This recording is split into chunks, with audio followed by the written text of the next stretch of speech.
ازيكم يا بنات؟ يا رب تكونوا كلكم بخير. بصوا النهارده هنعمل وصفه سهله قوي بتاعه الهولز اللي الاطفال بيحبوه، الجميل اللي كلنا بنحبه اصلا. هنحط بيضايه وضفنا عليها السكر وكوبايه من الدقيق الزيت وقلبناه مع بعض، وبعد كده ضفنا عليها الدقيق قلبناها كويس جدا. وبعد كده قطعنا نص كميه الدقيق، حطينا عليها كاكاو وعجناها كويس قوي، وعجلنا التانية برضو وفردناها وحطينا الطبقتين على بعض، وهنلفهم رول ونقطعهم حلقات. وبعد كده يا بنات بننزلهم في الزيت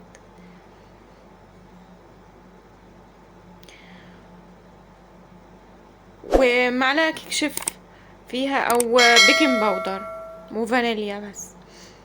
هتعجبكم قوي يا بنات، جربوها هتعجبكم خالص. وهنعمل وصفة تاني النهاردة برضو جميلة خالص مع بعض. هنحط كوباية من النشا ومعاها كوباية من السكر، وهنضيف عليها برضو فانيليا و... و... وهنفضل نمزج الخليط. مش هنحط له مية خالص، هنحط له لبن بس. هنمزجه كله كده مع بعضه على النار لغاية لما يبقى متجانس. هنحط له مكعبين زبدة، وبعد كده هنجيب الصينية بتاعتنا ونجيب كوباية من جوز الهند، ونبدأ نفردها في الصينية بتاعتنا وننزل عليها بالخليط اللي احنا مزجناه مع بعض اللي هو النشا. ايوه كده يا بنات، شايفينه بيبقى عامل ازاي، ولازم هو سخن. بعد كده بندخله في التلاجة، وبنبقى جايبين الكريمة بتاعتنا اللي عارفينها كلنا، وبنبقى عاملينها ومجهزينها برضو في التلاجة، وبنفرد الاتنين على بعض ونلف رول، وبيتاكل ساقع يا بنات، طعمه تحفة. هيعجبكم اوي، جربوه. الخلطة التالتة بتاعتنا وهي برضو سهلة جدا وسريعة. طبعا كلنا عارفين البسكوت، هنطحن البسكوت كويس قوي وهننزل عليه بمعلقه من الزبده عشان يتجانس ويتمسك مع بعض. وبعد كده هنجيب الكريمه ونفردها في الصينيه كده.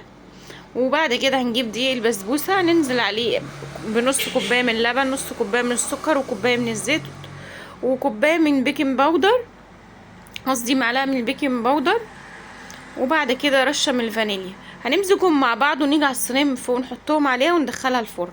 وبعد ما بتطلع بنشربها وهي سخنه بالشربات بتاعنا، ونقطعها وناكلها. بتبقى ساقعة يا بنات، تحفة تحفة، هتعجبكم جدا برضو، هتعجبكم قوي وكمان جديدة. كلها بتشرب من بعض. دي بقى زي كرواسو كده بنعمله في البيت، برضو سهل خالص. العجين بتاع كوباية من اللبن، وبعد كده خميرة، والسكر بتاعنا معلقة واحدة بس، يعني معلقة من الخميرة معلقة من السكر. وبنمزج الدقيق كويس قوي مع الخميرة والسكر واللبن، وبنضيف عليهم معلقة صغيرة من الزيت عشان نعرف نلم العجينة في ايدينا.